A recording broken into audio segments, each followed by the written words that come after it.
So, yeah, if let me then introduce David. Dr. David McGrogan is an associate professor in the Faculty of Law and Business at Northumbria University and a fellow of the Knapp Foundation, for which he runs the International Research Network on Critical Theory and Conservative Thought.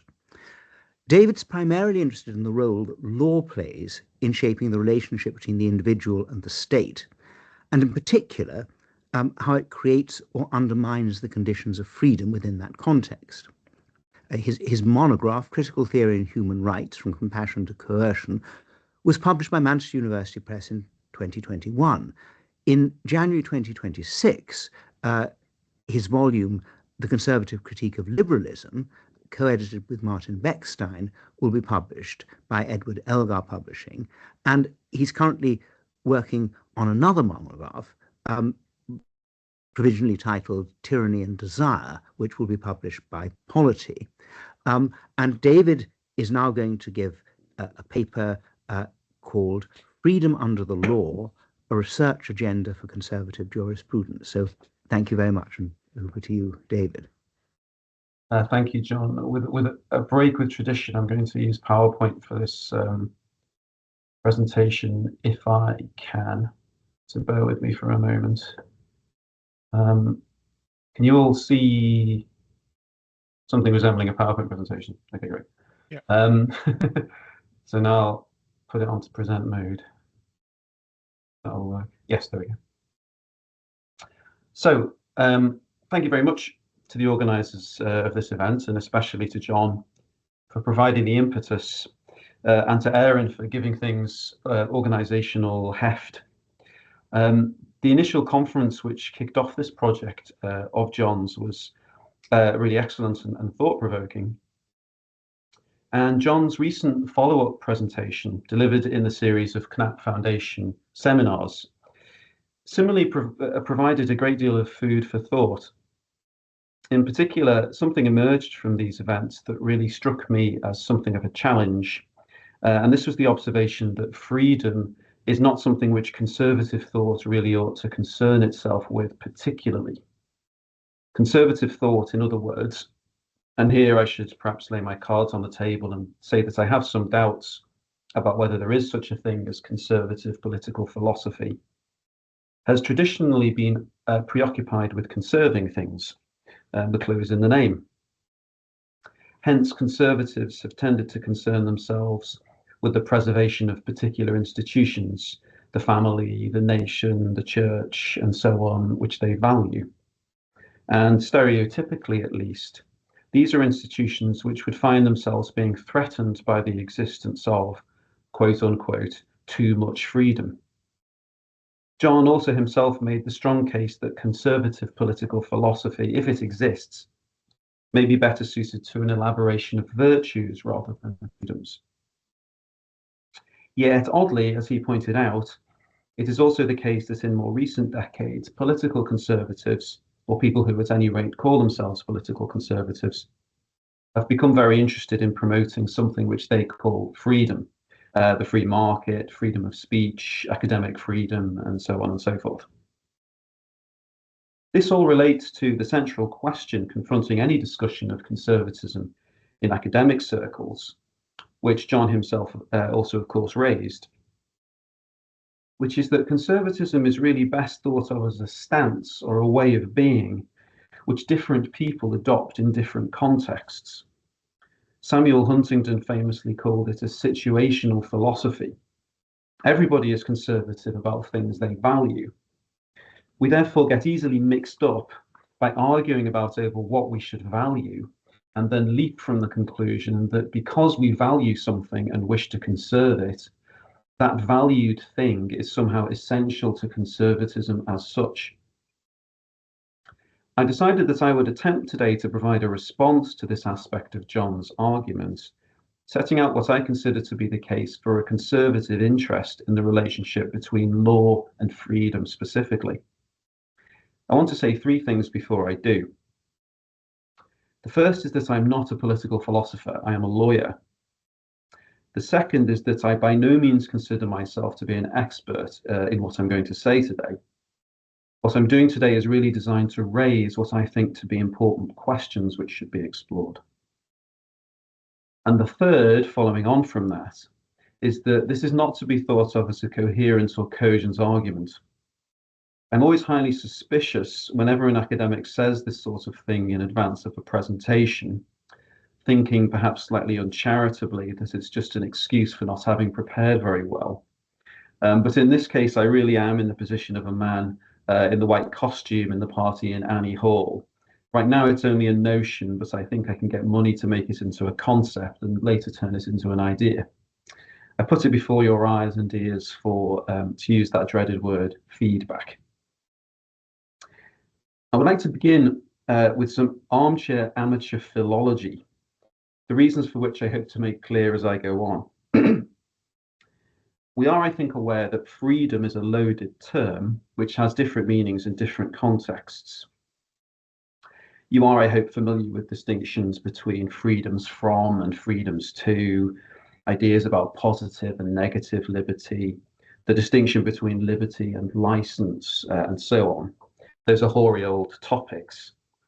I would like to therefore cut past them to a definition of freedom which I think will be interesting, and which will also allow us to focus on what we, or I at any rate, think freedom means. This will then serve to, I believe, clarify the relationship between conservatism and freedom, and how law elucidates or makes possible that relationship. So I used to be a Japanese to English translator. And like all translators, particularly working in languages that are not related, I often found myself struck by the fact that very different ways are used to express what are lazily considered to be simply the same concept in both languages. And analysing these differences can allow us to think about concepts in fresh or helpful ways. And this is the case with one of the concepts which we're interested in today, which is freedom. So on this slide, as you can see, on the left is the Japanese word which is generally used in the same way that we use freedom, jiu. Although, to be clear, as with a lot of Japanese nouns, it's actually a loan word from medieval Chinese. And as you'll see, the character on the left, the ji, refers to the self. And here I should say that in Japanese, as in English, self in this sense is not limited to human beings or even animate things. An inanimate object also has a self, as in itself.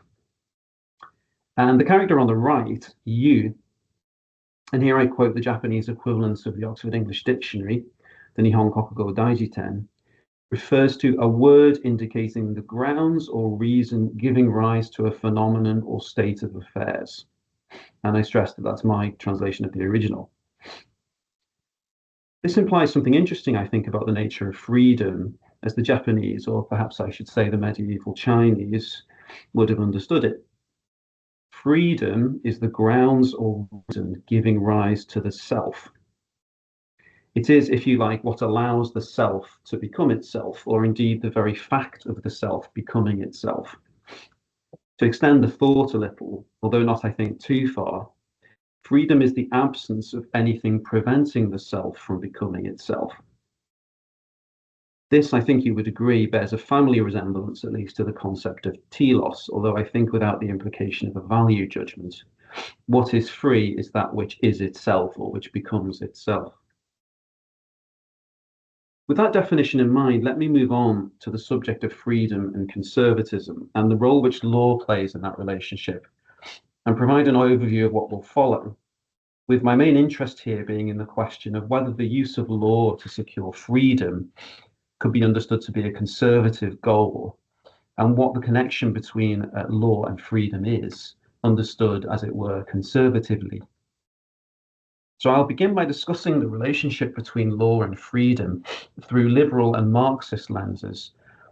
And I'll use this to elaborate on the theme which John himself raised, which is the, let's say, at least orthogonal relationship between freedom and conservatism, at least as it's understood within a liberal framework.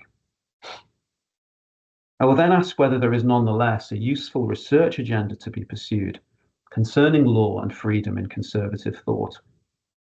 And I will conclude that I think that there is, and that we can discern this in a brief examination of the peculiar career of the word nomos in the academic literature on legal philosophy. And here I should give a hat tip, as it were, to Laurence Hemming, who initially kind of prodded me in the direction of the word nomos with some emails a few years ago. So first then, the idea that law has a role to play in preserving freedom is on the face of it a liberal one, and some might in fact call it the central liberal idea. Liberalism is a word with many meanings, of course, but if there's one thing that unites liberals, it is the idea that there is such a thing as freedom, whatever that might be, and it's the job of the state to help to actualize it through the deployment of law. And there are, I think, 5 different strands that can be teased out of liberal thinking in this regard. The first of these is the classical liberal idea that law is the means through which the sovereign self-limits and thereby respects individual autonomy. The sovereign has or could have the power to do anything it wishes, but it does not do so because it is constrained by law, typically on the basis of the legal concept of rights. Citizens have rights to speak freely or to associate with one another however they like, and so on, and the state, the state does not abrogate them. It's a liberal fantasy that rights function as an external constraint on the sovereign, because of course any government, if it has the will and the capacity to do so, can violate rights or indeed do away with constitutional constraints entirely. And most liberals of any sophistication would concede that the protection of rights is reliant on internal constraint, whether formally through the separation of powers or informally through prudence. That's essentially a matter of comity, in other words, rather than obligation. But it is law which notionally at least provides the necessary means of restraint. The second strand, related to the first, is central to the liberal understanding of democracy, which is that law helps to maintain the balance between constitutive and constituent power. The sovereign creates and enforces a constitutional order which binds the polity together. But the people themselves constitute the sovereign, and it exists at their sufferance. It is within their capacity to overthrow the constitutional order and create a new one. Law tames and formalizes this relationship. It both forms the political order and gives it stability, so the relationship between constitutive and constituent power is carefully managed and does not get out of hand one way or the other. In this sense, it also protects freedom in the very basic sense of preventing a descent into tyranny as things get top-heavy, or for that matter, bottom-heavy, and create a society of many tyrants. This idea, I think, is stated most cogently in modern liberal terms by Burke, who presents law as the means through which reform can take place prudently, so as to keep both the haves and have-nots relatively satisfied. We'll leave the question of whether Burke is a liberal or a conservative perhaps to discussion later on. The third strand is that law eliminates feudal hierarchies. The Whiggish legal historian Henry Maine famously described the path of the law as running from status to contract. What he meant by this was that the 19th century had been characterized by a loosening of the old ties of legal obligation that had characterized feudal relationships, and a liberation under the guise of the law of contract. The English law of contract, which came adventitiously to the country from France in the early 19th century, derived an understanding of individual commercial relationships as free. Anybody could contract with anybody else, provided that certain very light touch requirements, offer, acceptance, and consideration, were satisfied. Similarly, the English law of torts reconceived civil wrongs as a means of managing individual autonomy in a free market framework. They derived not from institutional delicts, but from a failure, in essence, on the part of the tortfeasor to conduct himself reasonably as an individual. The result was a system of law characterized by a keen interest in liberty as such. And this came hand in hand, of course, with a generalized freeing of both market and society, with a highly individualizing result. The fourth strand, which has emerged in the course of the last 50 years or so, is that law guarantees the conditions of freedom in a more positive sense. In the writing of thinkers such as Amartya Sen and Martha Nussbaum, freedom is described as requiring certain physical, moral, and even spiritual conditions to be met in order to find expression. One cannot be free if one is chiefly concerned with meeting one's material needs. One cannot be free unless one is adequately educated. One cannot be free if one lacks certain capacities to get around and to make the most of the opportunities which are offered, and so on. And hence law must intervene to provide the conditions within which capabilities can be realized. Law must, for instance, impose obligations on public authorities to provide free education, to ensure that basic needs are met, to ensure that people have the liberty to access places they wish to go, and so on and so forth. And the fifth strand, which has become increasingly influential since the 1970s, is that law is the means through which society can realize the underlying principle informing the constitutional order, or what is said to be at least the underlying principle informing the constitutional order, which is that each and every individual human being is entitled to equal concern and respect. Most commonly associated with the two most influential liberal thinkers since the war, Ronald Dworkin and John Rawls, this has manifested itself most strongly in modern civil rights law in the USA and in equality law here in the UK. The basic idea here, to crudely simplify, is that the individual's entitlement to equal concern and respect is a trump over both public and private action and derives from a rational justification.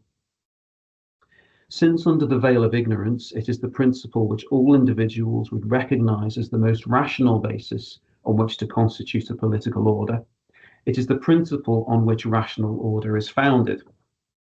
Politics in the West, therefore, always gestures towards this principle, and for Dworkin, is the principle to which judges will or ought to look when they are faced with a hard case. Now, some of what I have said also rhymes with what Marxist legal theorists have had to say over the years, and it's in the analysis of law that we can often discern just how tightly liberalism and Marxism overlap, at least in the abstract. A classical exposition of Marxist law was provided by Evgeny Pashkanis, whose theory, deriving I think chiefly from Engels, was that since under communism there would be abundance, and therefore no requirement for a formalized system of commodity exchange, there would be no requirement for a legal system at all. Law, like the state itself, would simply wither away. Actually, existing communism never went quite that far, except in democratic Kampuchea, but tended in practice to envisage law as the means through which equality could be realized. Law ought to serve the end of equality and ultimately, therefore, liberation. It was only with the disappearance of bourgeois rights and their replacement with a law of human emancipation that people could be made free. The distinction between liberal and Marxist law is really a squabble over whether it was bourgeois rights that would achieve equality or their transcendence. But the basic pattern of law driving equality or equity in order to realize a greater freedom is common to both liberals and Marxists. Thus, we have 5, or if you prefer 6, different ways of understanding law's connection to freedom, or methods through which law could be said to facilitate freedom. It probably goes without saying that the first 5 conflict. Liberalism is many things, but it's not to be understood as anything remotely resembling a coherent philosophy. But those 5 are all, I think, nonetheless properly described as distinctly liberal. And it will, I think, be seen that these sit very awkwardly with conservative thought, and in fact, I would say, are really better seen as antithetical to it. They actually posit law as progressive intrinsically, or anti-conservative indeed. The first theme, it will be seen, where law functions to limit the power of the sovereign so as to respect individual freedom, has in most cases tended to mean a hostility towards the idea that public power should be exercised in connection to traditional morality or traditional institutions. We are all familiar, I think, with the argument that adults should be free to consume pornography within certain bounds on the basis that they should be free to express themselves, which includes having the freedom to express their sexuality through not just the production, but also the viewing of pornographic material. And the law ought to limit the power of the sovereign, or for that matter, private individuals, to interfere with that freedom. That's an extreme example, obviously, of a form of reasoning which is very common and which would at best have no obvious connection to conservative thought. The second theme, where law helps to maintain the balance between constitutive and constituent power, is somewhat Burkean, as I said, and in that respect could be said to have a conservative cast to it. This may be something that we would wish to discuss later on, but I would resist the idea that prudence and conservatism are the same, or that an interpretation of the two positions will see them collapse into one another. We lack the ability to discern circumstances within which prudence is being exercised for the common good, or in the interests of maintaining a political order simply in the interests of those who are in power. Prudence is in that sense merely an instrumental value, and therefore I do not think it can be persuasively said that if we construe law as managing the relationship between the constitutive power of the sovereign and the constituent power of the people, that we are necessarily saying that it has a conservative function. The third theme, which is that law helps to liberate the human individual from hidebound social structures, chiefly through placing his or her relationships in the highly fluid context of private law, is, I think it goes without saying, a highly progressive or indeed anti-conservative idea. And I should also say that it has in any case largely become outmoded, though not entirely, and I will briefly return to that question later on. The fourth theme, concerning the capabilities approach, would likewise have no obvious connection to conservatism, and may be thought to ultimately be hostile to conservative values. The capabilities approach presupposes a stereotypically big and highly interventionist state, but it also presupposes a role for law as imposing on the state the obligation to in turn impose particular values, not merely at the level of public service provision, but including within families, within community groups, and even in individuals' sex lives.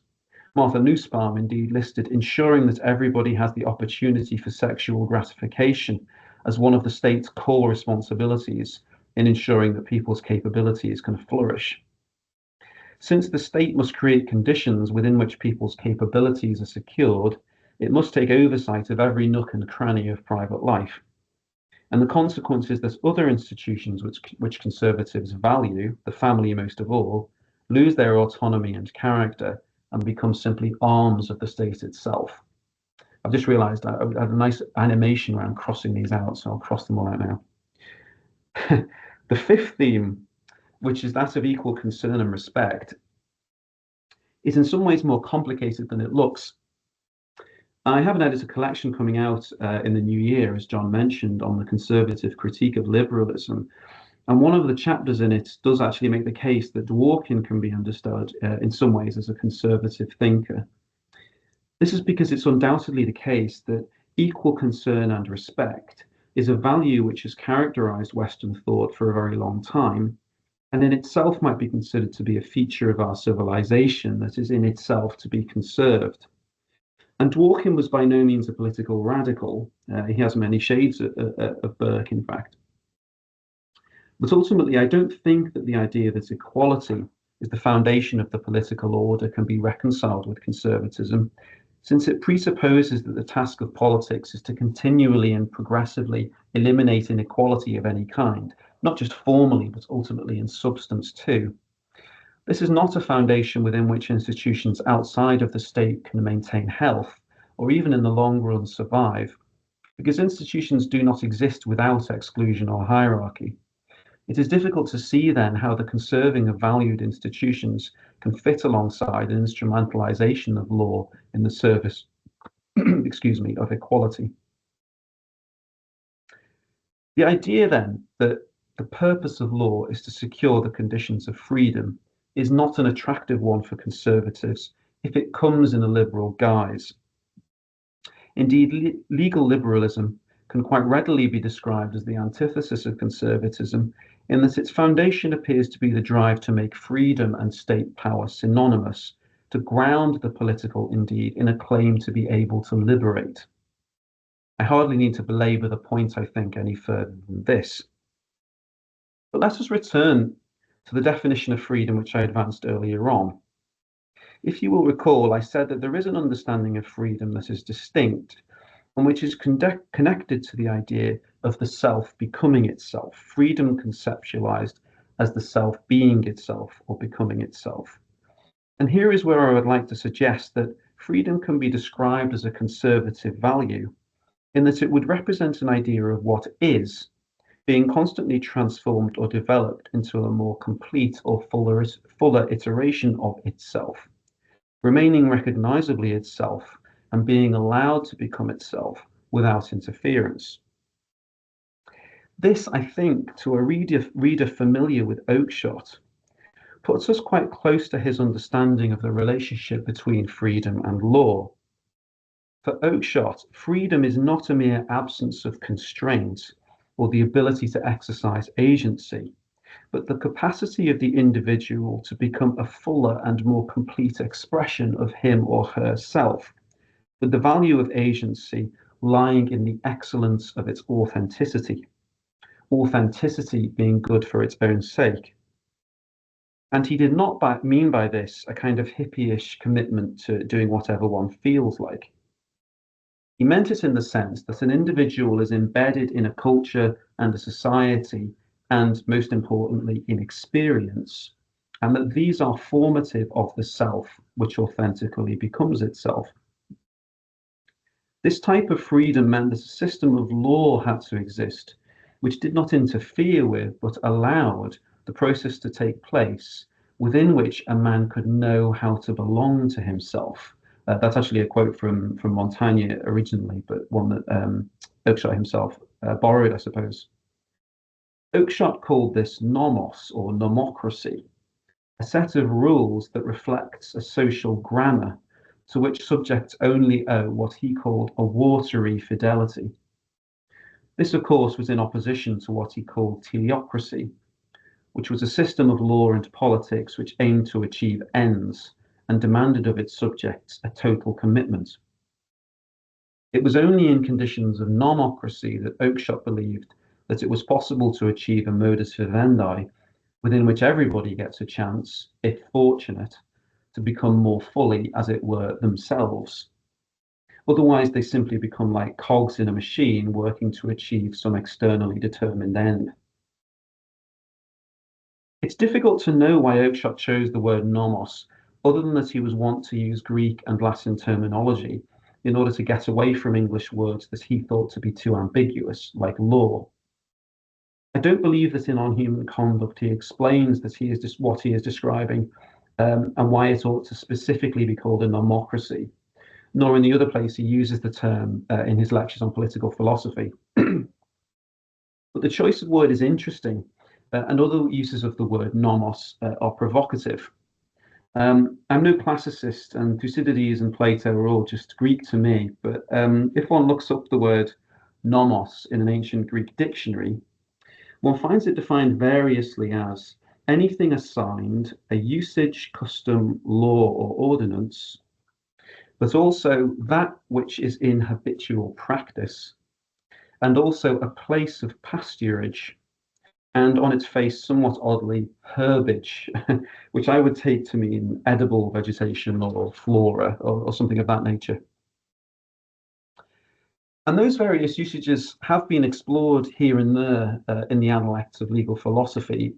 Hence, Thomas Hobbes, in paragraphs 5 and 6 of chapter 24 of Leviathan, tells us that the distribution of the materials of nourishment is the origin of law.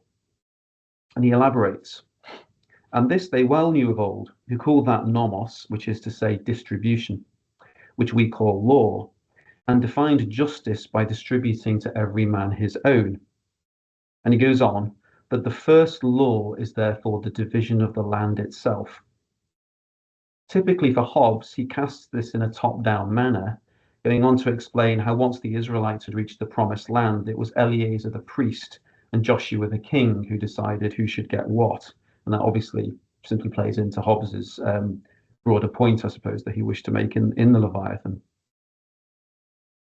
But in Schmitt, we find an interesting and I think more useful understanding of the term nomos interpreted in this way. Schmitt describes nomos as being nourished by the territory itself. And here the connection between nomos and pasturage, or indeed herbage, comes to the fore, and locates the most basic understanding of justice in a relationship to the land. The farmer, and indeed we might even also say the hunter-gatherer, works the land and from that sustains or nourishes himself. And thus the concept of just desert is born. One gets what one deserves from the work which one puts into the land. And hence a way of life on a territory is born alongside a conception of justice, with nomos taking on the character of a spatial order, sustaining a particular people and their relationship to the territory in which they live. And Schmitt, it bears emphasis here, was a close reader of Mackinder and mentioned Mackinder in the Nomos of the Earth. Meanwhile, in a very well-known article written in the Harvard Law Review in the early 1980s, the legal scholar Robert Cover provides an account of nomos that at first glance appears orthogonal to these other descriptions of the term, but I think at second glance bears a close resemblance to them. Cover describes a nomos as a normative universe, a narrative or set of narratives which imbue law with meaning and give it life, hence, if you like, which nourish it. We commit ourselves to these narratives and thereby provide legal rules with the interpretation that gives them effect. Law, therefore, is better understood as deriving from the existence of this normative universe or world. The territory here being metaphorical or figurative, but the connection to the more rooted or grounded aspect of the word nomos being, I think, obvious. To tie all these thoughts together, we see here emerging a fresh understanding of the connection between law and freedom, which is amenable to conservative thought. On the one hand, drawing from Oakeshott, we might say that the purpose of law is to create the conditions within which the individual self can become more fully itself, providing a sort of grammar within which that can take place, and within which the self can fit itself more fully to the background, meaning the culture and the society and the experience, indeed, which nourishes it. And on the other hand, drawing from Schmitt or Cover, we might ask ourselves whether the lawmaking process itself can be understood as a means to facilitate the becoming of what is there, to give what is there in the spatial and narrative order, the order which emerges in the normative universe which members of society inhabit, the chance to be more fully itself. This, I think, and I'm aware that I've perhaps gone on for long enough, takes us in back in a way to a mode of thinking about the common law, which has largely, although not entirely, disappeared, with the judge's role conceived of as being to discover what is there and then to give it legal effect. This is still visible, oddly, in the most commercial aspects of the common law, where it is still not unusual to find judges referring to trade custom or generally accepted commercial practice as sources of law in themselves, and where, of course, many contracts are still largely governed by the Sale of Goods Act, which was itself a codification of existing ancient principles of mercantile custom. The theory of the common law is nowadays a subject regarded as essentially dead within academic law schools, where private lawyers are in any case treated like red-headed stepchildren, and where the common law itself is often perceived as being déclassé. Might a rediscovery of the connection between law and freedom, preserved through a conservative lens, revive it?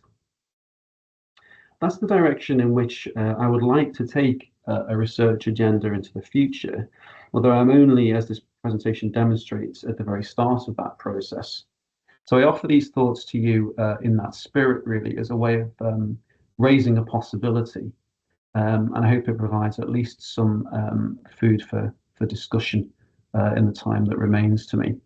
Yeah, thank you very much.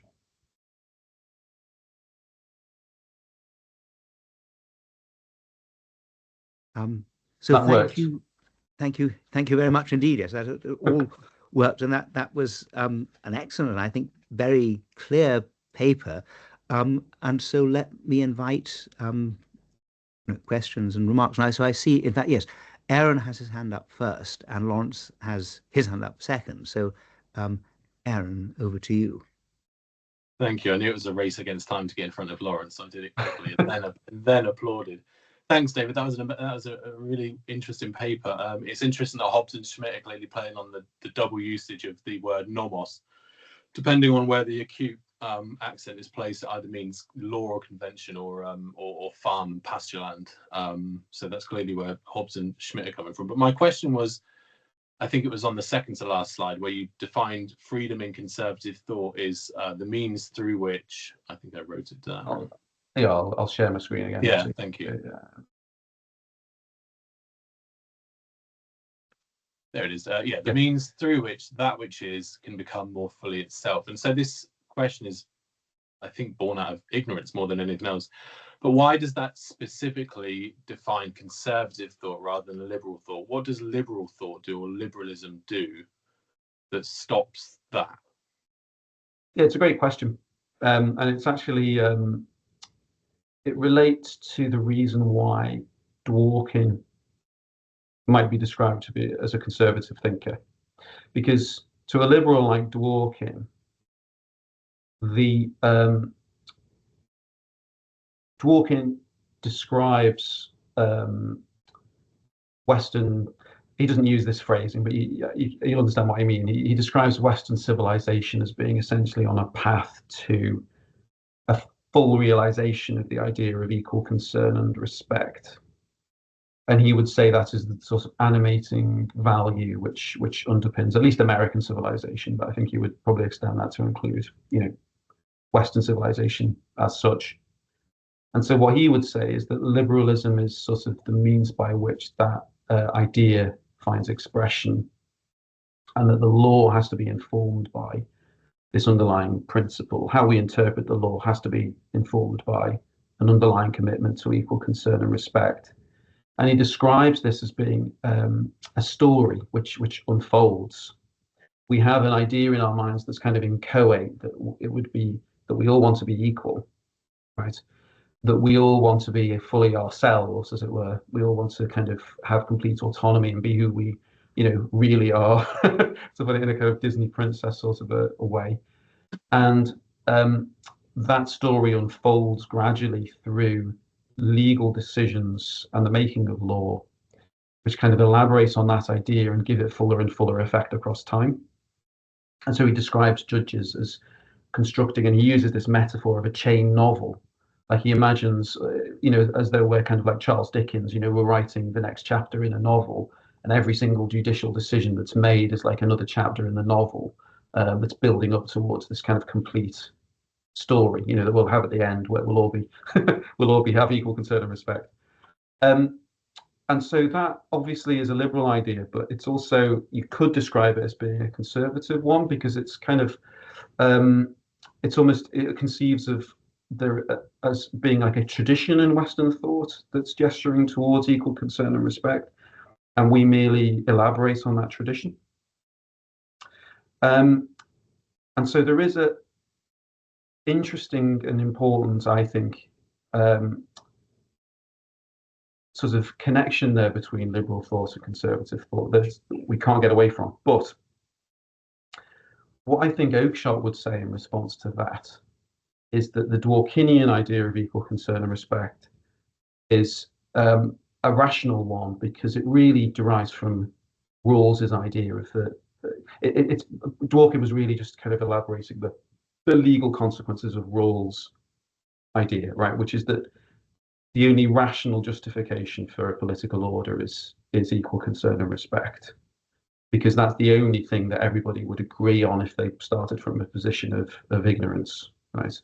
If you're under the veil of ignorance, the only political order that you would accept is one that realized equal concern and respect.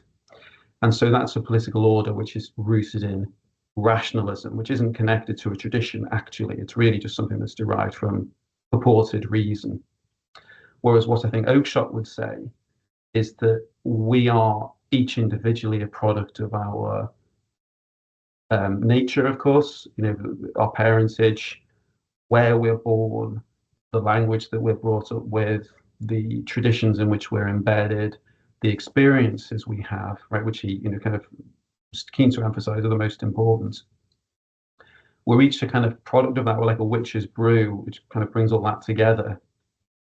And it is that which has to, or we would like to become itself. And that's not something which is grounded in reason. That's just to kind of, again, it sounds hippie-ish, but we are authentically becoming ourselves and kind of elaborating on where we're from, right? Where we spring from, as it were. And he would describe, I think, also a country as having that same kind of, undergoing that same kind of a process, right, or a tradition.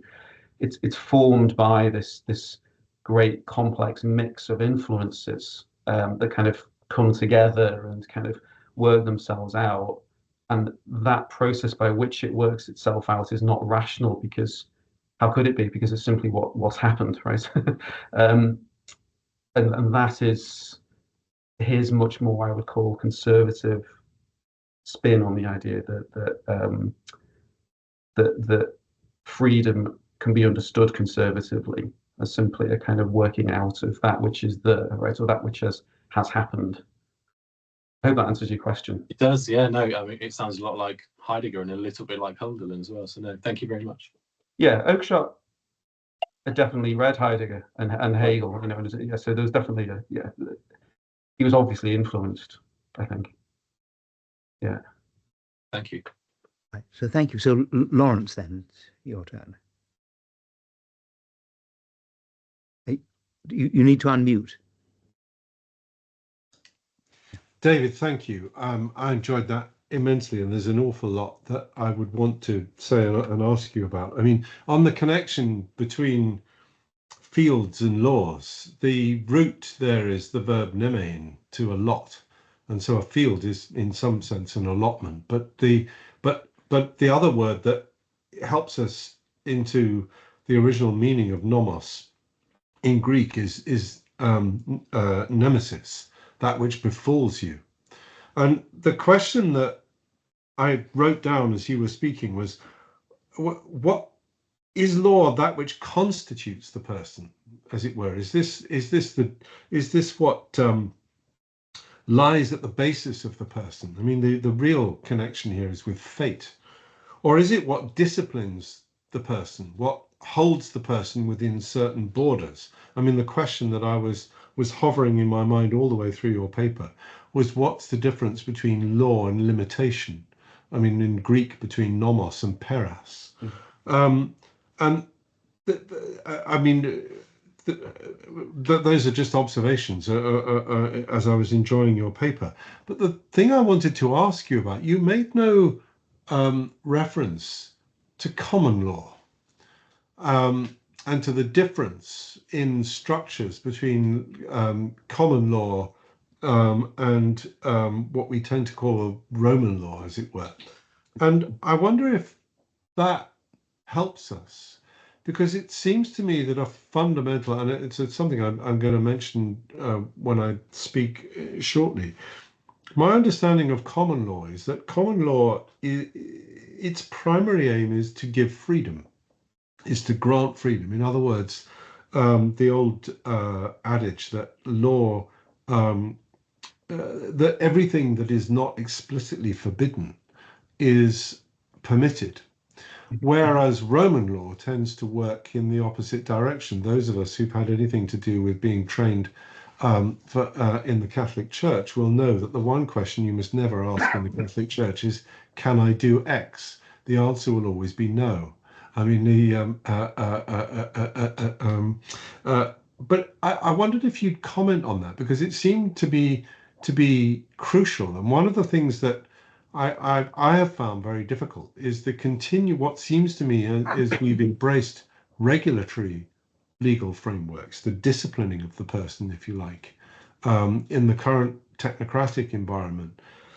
But the idea that law is there to grant freedom, that as it were, it should be permissive rather than disciplinary, continually disappears. You and I had a conversation about that once, about speed cameras and the difference between the absence of any speed cameras in Japan because it seems to me to be fundamentally a wickedness in this country that you can be punished for a crime that you did not necessarily intend to commit, which is why you said to me the Japanese have no speed cameras. But that's what struck me as most of all. Well, just so everyone else understands the Japanese speed camera point, because it was there aren't very many speed cameras in Japan anyway, but because the reason is that you have to prove intention to break the speed limit. So having a speed camera is no good because the prosecutor still can't obtain a successful prosecution because they can't prove intent to break the speed limit, even if you have. Whereas in here, Britain, we have what you would call strict liability, in that if you've broken the speed limit, then you've committed an offence, and it doesn't matter whether you've intended it or not. So this was told to a room full of Japanese public prosecutors at a conference I was attending once, and they all said, "Oh, the British system is so good because you can just prosecute people for breaking the speed limit, whereas we have to prove intention." So you get no successful convictions in Japan for breaking the speed limit because because it's so hard to prove, basically. So the common law. The reason I did mention the common law, and I wanted to talk a bit more about it. I thought it was best not to sort of bore on about it, but the common law, and I mean, I'm kind of Andrew might even be able to sort of chime in here and know more about it than I do, but kind of my understanding, at least, of the legal history is that the common law was, until fairly recently, mostly custom based, and so we over-egg the pudding if we harp on too much about freedom, because what used to happen was that you had these, they still exist nowadays. We have the idea of a district court, but in those days, the courts were kind of peripatetic. Originally it was the king who would do it. He would kind of go around from place to place. The courts were sort of peripatetic. They'd go around from place to place, and they dispensed, quote unquote, justice. And they would do that on the basis of what they discovered, as it were, in the local custom in the area. And so the common law was quite sort of piecemeal, like different parts of the country had different customs, of course, different ways of doing things. And judges would kind of seek to give that effect. And that's why we had a jury system, because the local jurors would actually, initially at least, they would aid the judge by kind of elucidating what the local custom was.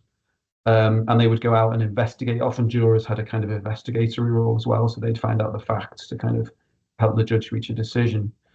And that still existed until fairly recently. So in the mid-19th century, there were still cases being decided on the basis that because it was the local custom in such and such an area that things are done a certain way, then that's what the law has to affect.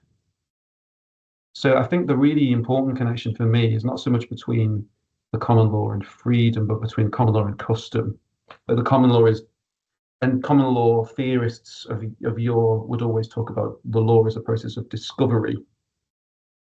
You're discovering the law, and that's often given a kind of airy-fairy veneer, because the implication is that the law is kind of sitting out there. It's like it's natural law. It exists in the universe as a kind of impartial moral order, if you like, or an objective moral order, which the judges discover. But it has a much more earthy aspect to it, which is that the judges are discovering what the custom is in the local area, right? And on that basis, they're reaching a decision.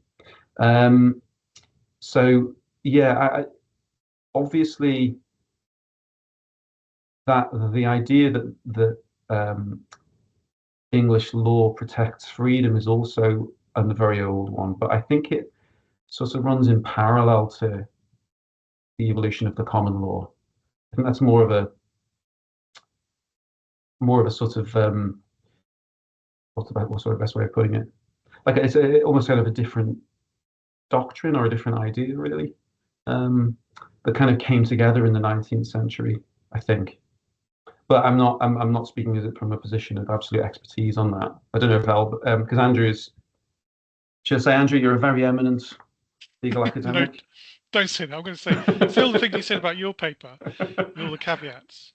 No, I mean, I did my my thesis and then a book which came out of that was, I grappled, and it was fun to do so, with conservative political ideas and what conservative lawmakers have done in the area of family lawmaking since the 1980s. But thank you, David. Very rich paper this afternoon, and lots of thoughts in my head.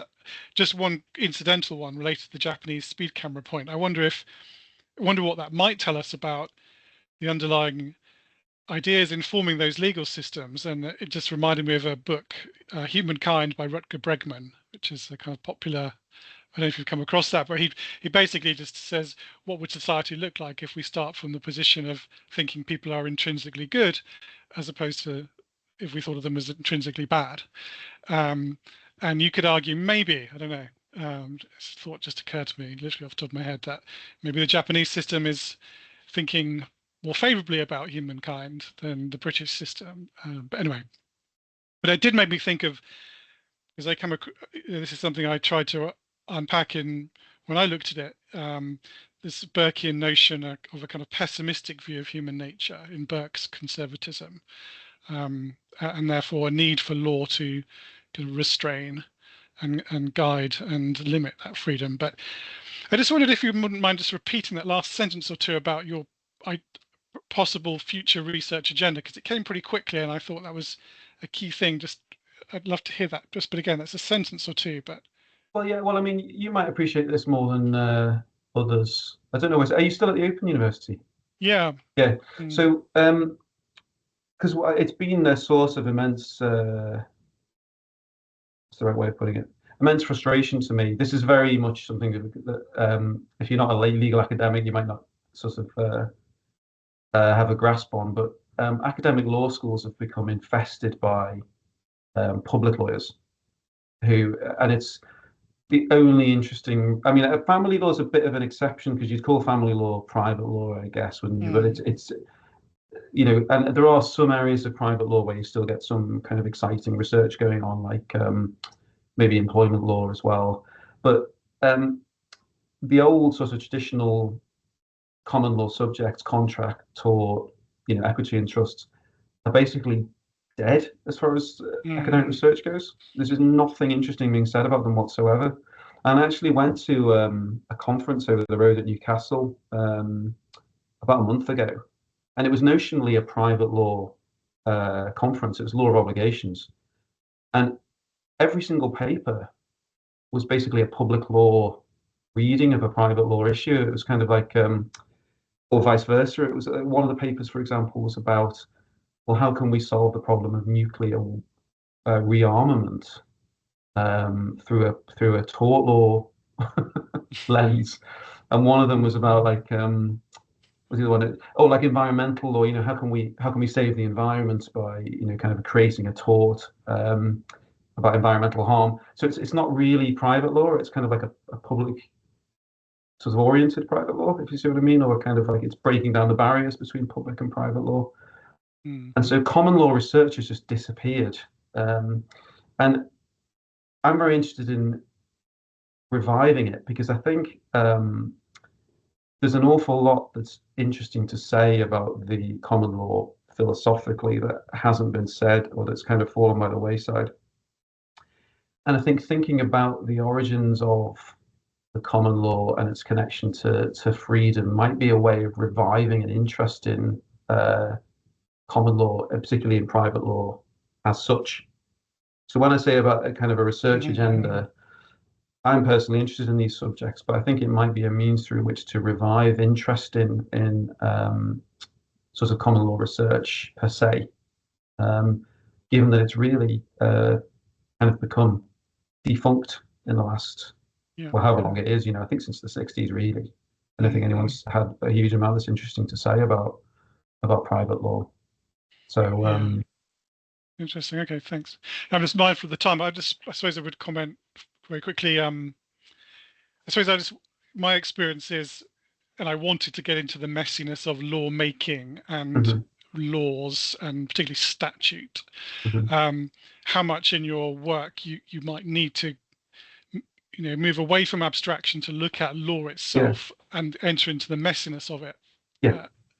Well, I was only able to do that after constructing a conservatism I could work with. So drawing on Burke and Oakeshott, and I took that and I used that and I held that up against what was happening. But yeah, it's a fun challenge. Yeah, and I just to sort of obviously because we're running out of time, aren't we? But just to mention, the Sale of Goods Act is a great example of what is meant by I would describe as being conservative lawmaking, because what they did when they were codifying, well, they codified existing practice. They looked at what people were actually doing in the market, and they said, right, okay, well, given that that's what people are actually doing, let's make that the law. You know, a radical concept. Let's just look at, as it were, what was one of the translations of nomos, the habitual practice or something, or habitual usage. Let's look at the habitual practice and just make that into a statute. Right. So they looked at what is there, right, and they gave it a fuller expression. Right? They made it legally binding and created a more kind of coherent system that everybody could look at and understand. But they didn't try to do anything new or different. They were just elaborating on what was already existing. Whereas now you don't get that really typically in the legislative process. Now, I mean, you do in commercial. So just to re-emphasize this point, you still do in commercial practice. That kind of approach still happens, I think, to a certain degree. But very often it's more the case that it's just because the government of the day wants to do something, right? And therefore they need to create legislation, and it comes from that kind of an impulse. The legislation is going to direct people in a certain way, rather than just going to recognise what's there. Yeah, and I certainly found that with family law, you know, the Conservative Party trying to decide the extent to which they go with the grain of human society, as I think the manifesto put it, which is a kind of conservative instinct in many ways. But what if that grain isn't what the Conservative Party, or if that rubs up against other aspects of conservatism around perhaps preserving forms of family which enable the transmission of traditional values, which are fundamental to a model of the state. So yeah, there are tensions around a lot of that. So, Absolutely. And it's a great point. You know, sorry, one last point on that is kind of like gay marriage is the interesting example of that, where I think, you know, conservative politicians definitely drove things in a particular direction, right? Didn't they? And society, it was almost as though society kind of caught up with the legal reform rather than the other way around. So I think so. Yeah. So the truth, the kind of what the truth sounds very pompous, but things are always more complicated than they appear when you're kind of doing a presentation. Yeah. Absolutely. Well, thank you very, very much, David, and thank you everybody for the questions and discussion. And indeed for it, I mean, it seems very likely that what you managed to do at the end is to provide us with a wonderful, what I think they call segue into the sort of thing that Laurence will be discussing, at least you know, to guess from the title of his paper. So thank you very much again, David, and let me turn straight